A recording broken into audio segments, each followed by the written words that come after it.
Hello दोस्तों, लगाना भूल गया था। हेलो दोस्तों, हाउ आर यू। आज बात करते हैं एजीटीए पे। बहुत सारी बातें करेंगे, बट बातें ठोस होंगी, छोटी होंगी और काफ़ी मेन मेन मुद्दा रहेगा जो सबके दिमाग पे क्लिक करेंगे मेरी बातें। UP triple S C AGTA vacancy पे जो 3446 आई थी, उससे रिलेटेड बहुत सारी बातें करेंगे। फिर जो फीमेल कोटा है और अदर्स कोटा है, वेटिंग लिस्ट पे भी बात करेंगे। तो आज इस बारे में डिस्कस करते हैं। और मैंने जो एप्लीकेशन दिया था वो उसका प्रोसेस कहाँ कहाँ तक पहुँचा है, वो उस पर क्या हुआ, ये सारी चीज़ों पे डिस्कस करेंगे। तो शुरू करते हैं एजीटीए की वैकेंसी। ये जो एजीटीए का था, इसका था 07 एग्ज़ाम 2024 वैकेंसी एडवर्टाइजमेंट इसका नंबर था। इसका फाइनल रिजल्ट आता है 23 जून 2026 को।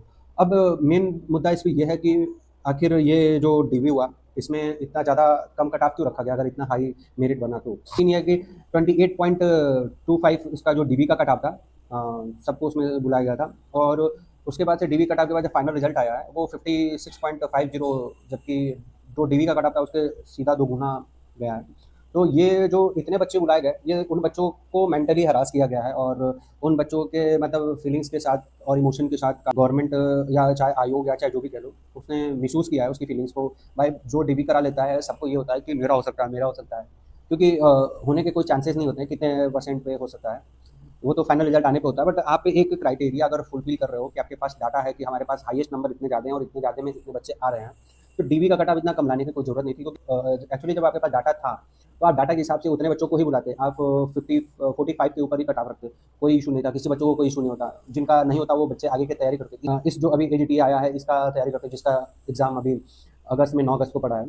बट आपने क्राइटेरिया इतना हाई रखा, सारे बच्चों को आपने मेंटल ट्रॉमा में डाला। अब सारे बच्चे एलिगेशन लगा रहे हैं। एलिगेशन लगाने का कहीं ना कहीं तो बहुत सारी चीज़ें लू पॉइंट भी आयोग ने छोड़ा है। आयोग को इतना ज़्यादा कट ऑफ देना ही नहीं चाहिए था। नीचे 28.25 अगर बच्चे आपके हाईएस्ट नंबर वाले इतने ज़्यादा थे तो जेन्युइन बच्चे थे तो।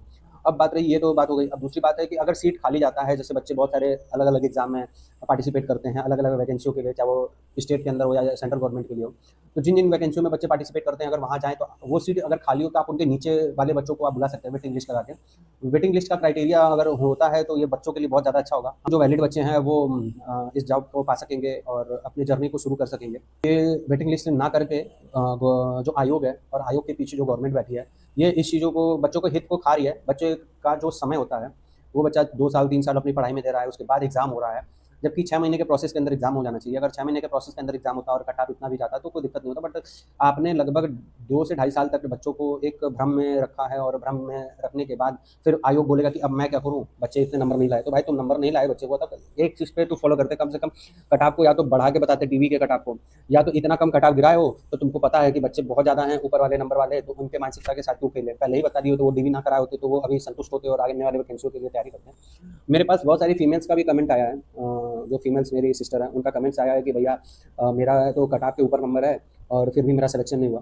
भाई आरटीआई करके देख लो, अगर आरटीआई का रिप्लाई सही आ जाता है तो ठीक है, वरना 95% समझ लो कि कोई आरटीआई की रिप्लाई सही ढंग का नहीं है। 5% मान सकते हो कि आरटीआई की रिप्लाई सही है। बाकी गवर्नमेंट यही बोल देती है कि हमारे ये हम अपनी क्राइटेरिया को आपको क्यों बताएं, आपके सामने क्यों रखें। भाई जब आप बच्चों के सामने डिस्कस नहीं करोगे, बच्चों जिसका एग्जाम ले रहे हो उससे खुल के उसके सामने बातों को नहीं रखोगे, तो बच्चे भी कैसे जानेंगे कि हाँ पारदर्शिता क्या है। पारदर्शिता आप रखो तब तो बच्चे भी आपके साथ उस तरीके से इंटरेक्ट करें। पारदर्शिता भी तो नहीं है। स्पोर्ट्स कोटा की बात यह है कि स्पोर्ट्स कोटा में अभी तक जितने भी वैकेंसी आई हैं, मैं सबका आपका डिटेल बता देता हूँ, कौन कौन सी वैकेंसियाँ आई हैं और किन में कितना सीट अभी तक आयोग ने जो कि दिया है स्पोर्ट्स कोटा वाले बच्चों को, वो आप भी जान जाओ। हो सकता है आपके दिमाग से भ्रम निकल जाए।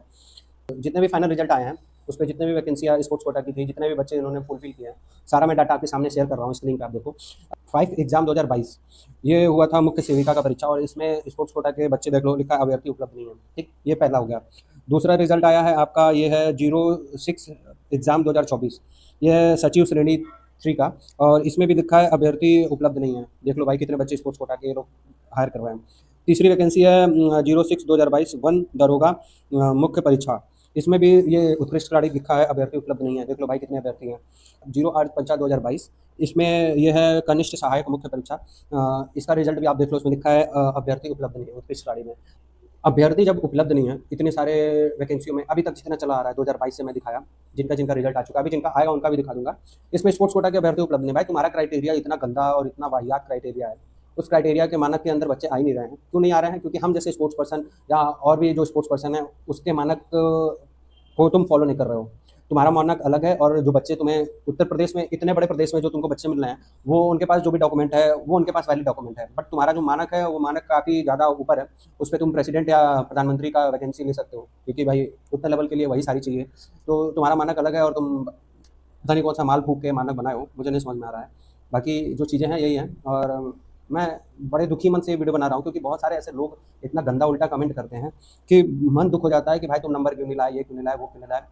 अब बताओ, खेले भी हम, उत्तर प्रदेश को पार्टिसिपेट भी नेशनल में कराएं हम, पढ़ के भी जनरल वाले को डिफेंड करें हम, मतलब क्या चाहते हो तुम? एक स्पोर्ट्स पर्सन से तुम क्या क्या उम्मीदें रख सकते हो, मुझे तो नहीं समझ में आ रहा है। इतना निगेटिव थॉट्स रखना काफ़ी गलत है। थॉट्स को थोड़ा चेंज करो, ओपन माइंड होकर सोचो कि हाँ, एक स्पोर्ट्स पर्सन भी वैलिड है इन चीज़ों के लिए, अगर स्पोर्ट्स कोटा के आरक्षित सीट 2% हर वैकेंसिया में है तो।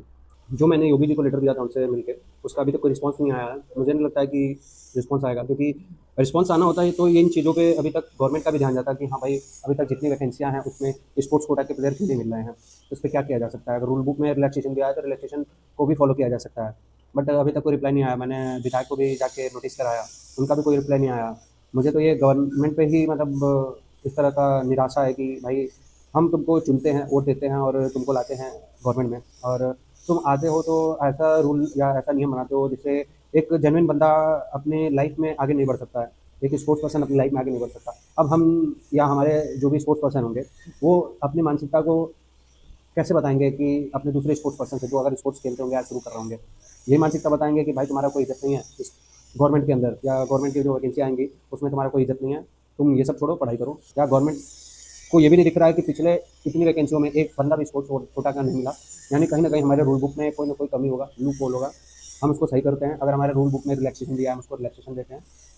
अब मैं ये सारा डाटा पहले से जानता था, इसीलिए मैं इस बातों पे इतना सारा हल्ला बॉल या वीडियो किया, बट कोई मतलब नहीं है इतना हल्ला बॉल करने का, क्योंकि सुनने वाला कोई नहीं है।